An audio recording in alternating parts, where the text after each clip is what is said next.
Peggy 18.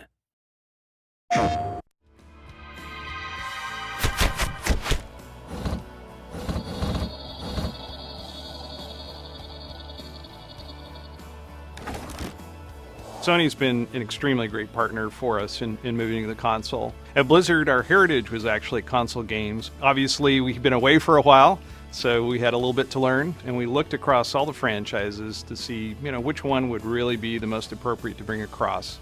And we felt that Diablo was by far the easiest win. It is the granddaddy of action RPGs. When the first one came out in the late 90s, it really said, RPGs don't need to be this slow, sort of pondering, epic. They can be these awesome, rock concerts, and you can sort of just smash things and kill a bunch of monsters and get a whole bunch of epic loot.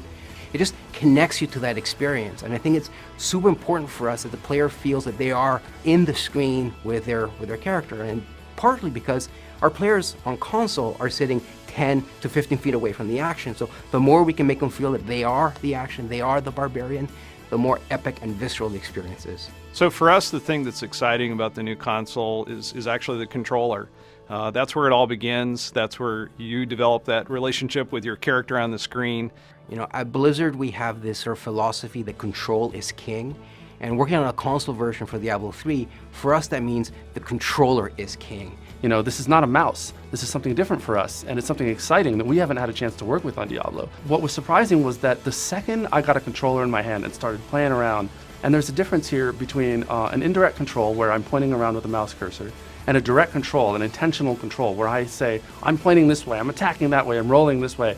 And that just stings. It was really surprising, even to me. There's an intimate connection between the player and their character, and that's something that we really wanted to leverage and build the Diablo III version for the console, specifically around the notion that we call pick up and slay. So on console, when you pick up the DualShock 4, when you flick the right stick, your character actually performs a sort of dodge move that is unique to the console. And we added that thing first because our PlayStation players are going to have this expectation that as a console game I should be able to do that. I should be able to have this cool sort of dodge mechanic, and we wanted to give them that.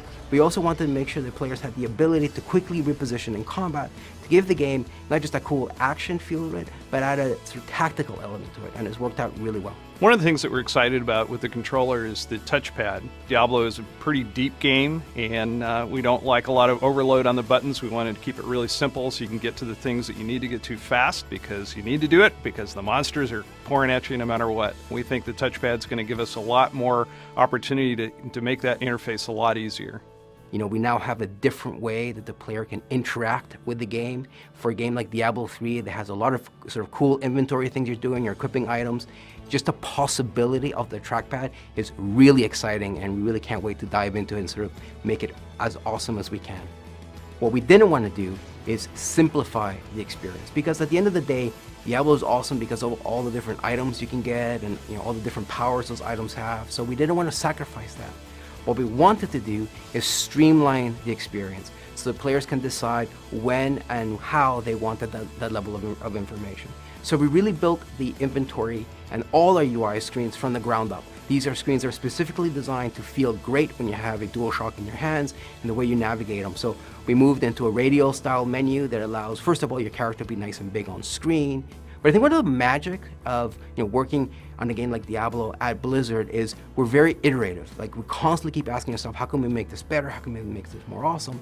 And our team, and so Jason Bender had this really great idea for something we call the quick equip, which is without even having to open your inventory, you can just press up on the D-pad and quickly cycle through the items you've recently picked up and make a decision right then and there whether to equip it or not.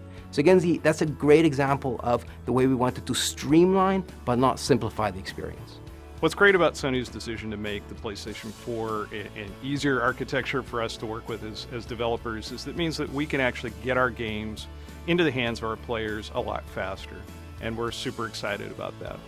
We have a lot of scalability in the PC version of the game, and with the processing power of the GPU on PlayStation 4, we're pretty confident that we're going to be able to get very high-res graphics and a super rock-solid frame rate. So something that you get on PC, not quite for free, but something that people are used to, is the ability to do things like stream your experience. So you say, hey guys, They just changed the way that barbarians work, or I just got a new axe for my barbarian. I wonder if I can do this whirlwind tactic that I've been doing on a harder difficulty. Let's find out. And so someone online will they'll take video of themselves doing it, saying, look, I can totally do it. It's totally easy. All I need to do is go to this area and get this skill, and I can make it happen. And people learn, and it's exciting.